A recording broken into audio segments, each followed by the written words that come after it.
बिस्मिल्लाहिर्रहमानिर्रहीम। अस्सलाम वालेकुम। अल्लाह ताला के करम फजल और शुक्र के साथ आज का हम अपना टॉपिक करते हैं स्टार्ट। जैसा कि आप सब जानते हैं कि पीपीएससी के रिटर्न की प्रिपरेशन की जा रही है, जिसमें चैप्टर वाइज आपको एमसीक्यूज़ जो हैं वो अपलोड किए जाते हैं, उनके साथ उनकी एक्सप्लेनेशन अपलोड की जाती है ताकि आप सब भाइयों के लिए आसानी हो। आज के जो लेक्चर में कोई तकरीबन 3 से 4 चैप्टर हैं जिनको कवर किया गया है। ठीक है, तो उम्मीद करता हूँ कि आपको समझने में ज़्यादा मुश्किल नहीं होगी। अगर आपको ये समझ आ जाए तो ज़रूर फीडबैक दीजिएगा। आप कमेंट्स कर सकते हैं। ठीक है, जो पहला क्वेश्चन है, the period in days during which irrigation is supplied to.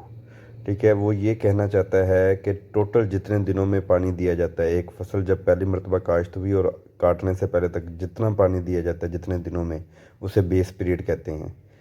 ठीक है, और क्रॉप पीरियड जो होता है फसल के लगने से काटने तक होता है।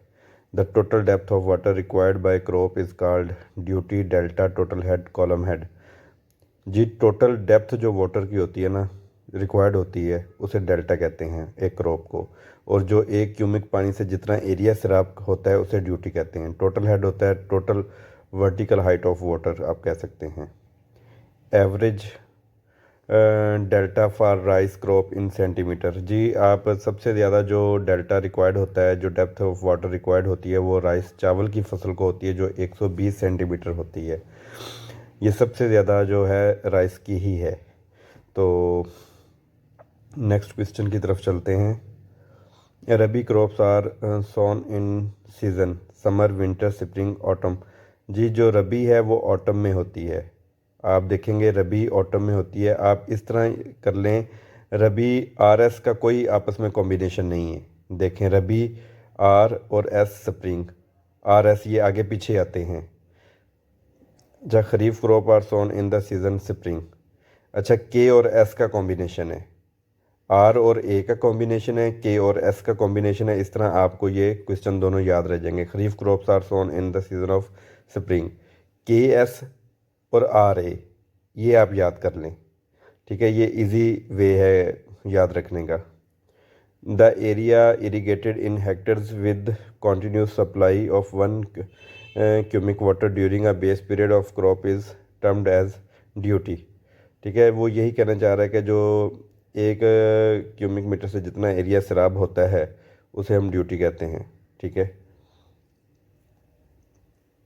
Crop having more duty, crop having more duty जो है वो गंदम की जो ड्यूटी है वो सबसे ज़्यादा है।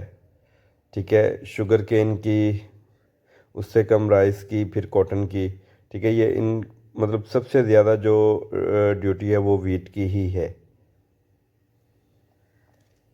Duty is largest at the field, क्योंकि जब आपका जो पानी फील्ड में फैलता है वो एक क्यूमिक से ज़्यादा एरिया को सराब करता है। हेड ऑफ वाटर कोर्स क्या होता है जी, वहाँ पे वो रिस्ट्रिक्टेड होता है। हेड ऑफ मेन कनाल क्या होता है, वहाँ पे भी रिस्ट्रिक्टेड होता है। डिस्ट्रीब्यूटरी में भी रिस्ट्रिक्टेड होता है। तो फील्ड में वो फैलता है, एक क्यूमिक से ज़्यादा एरिया सराब हो सकता है। From the farming which crop is said to be kharif crop, rice. ठीक है, राइस जो है वो खरीफ फसल है।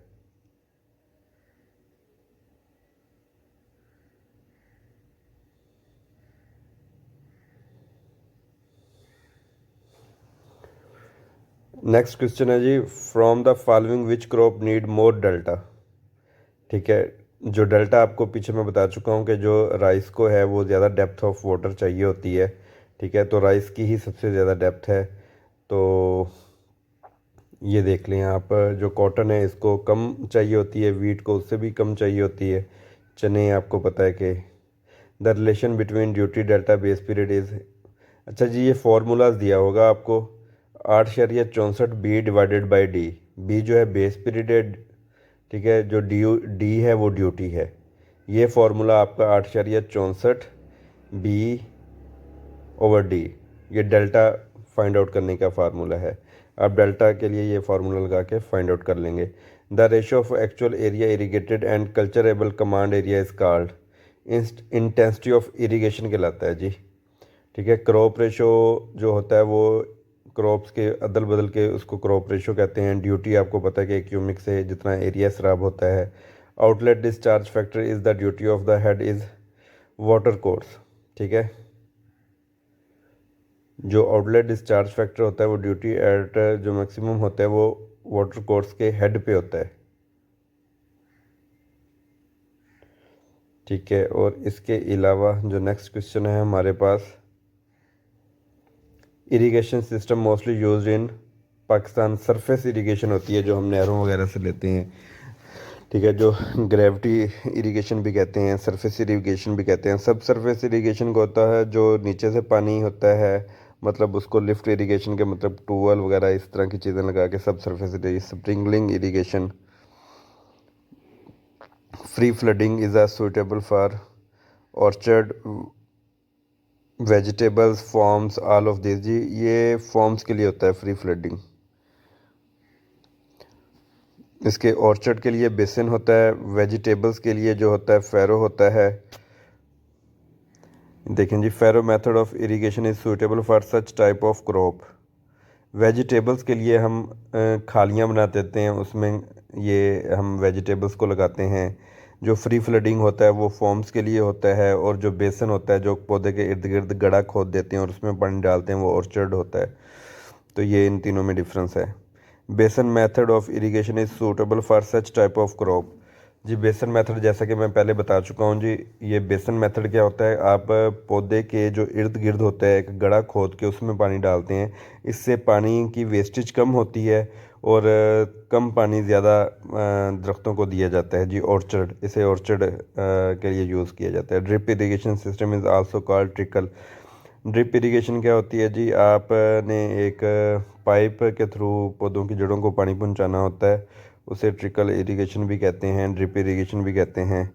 ठीक है, फोरो इरिगेशन कतारों में फॉर्म्स जो है फ्री फ्लडिंग वाली हो गई, इसे ट्रिकल इरिगेशन भी कहते हैं। बॉर्डर, अच्छा जी, border strip method is use such type of irrigation. अच्छा जी, बॉर्डर क्या होता है जी, एक प्लॉट को चारों तरफ से बॉर्डर लगा के बंद कर दिया जाता है और उसमें एक साइड से पानी छोड़ दिया जाता है, इसे फ्लडिंग मेथड कहते हैं। फॉरो मेथड खालियों वाला है। बेसन जो एक मतलब दरख्त के गिर्द गड्ढा खोद देना। When discharge of river is less than the requirement of crop of most period of the year while it excess in short.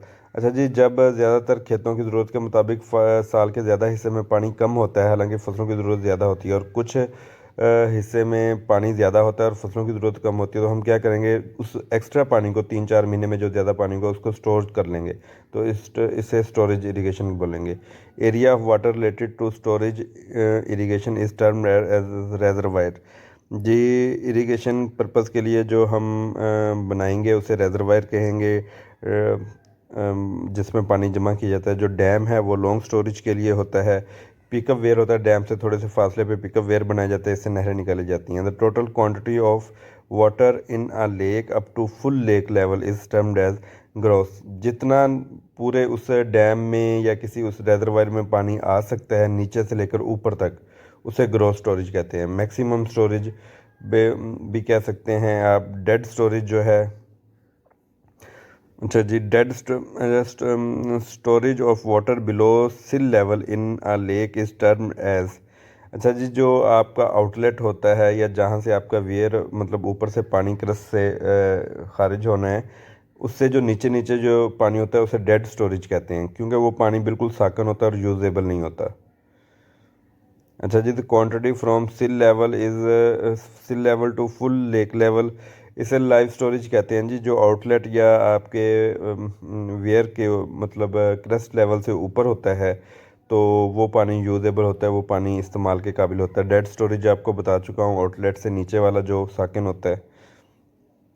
The vertical distance above full lake level to top of the dam is termed as free board.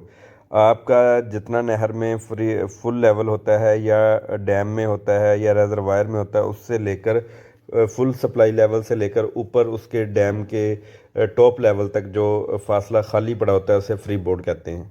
Safety valve of dam is said to be spillway जी, क्योंकि spillway जब पानी extra होना शुरू हो जाता है तो स्पिलवे की मदद से इसको डाउनस्ट्रीम साइड पे बहा दिया जाता है या इसको खारिज कर दिया जाता है। नेक्स्ट क्वेश्चन है जी हमारे पास, weir provided at some kilometre down stream side of the dam termed as pickup weir कहते हैं जिसे। ये कुछ फासले पे डाउन स्ट्रीम साइड पे बनाया जाता है डैम से, ताकि इससे मज़ीद आगे राइट लेफ़्ट कोई नहरें वगैरह निकालनी है तो वो निकाली जा सकें। स्पिलवे आपको पता है एक्स्ट्रा वाटर को किया जाता है। स्मॉल डैम जो होता है ये थोड़ा पानी स्टोर करता है। Discharge of stream indicate such information about the catchment area of stream. अच्छा जी, जो रन आपका है discharge of stream indicate the information about the catchment area. अच्छा, एरिया, वेलोसिटी और रन ऑफ, ये तीनों के बारे में बताता है ABC, ठीक है। According to Dickens formula for estimating flood the peak discharge proportional, ये आपका इसकी पावर जो है 3/4, ये डेकन फार्मूला है। ये फ्लड को एस्टिमेट करने के लिए ये फार्मूला लगाते हैं।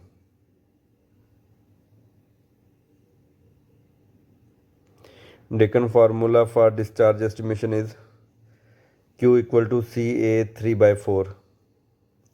ये डिस्चार्ज के एस्टिमेशन के लिए आप ये फार्मूला लगाते हैं Q इक्वल टू CA 3/4।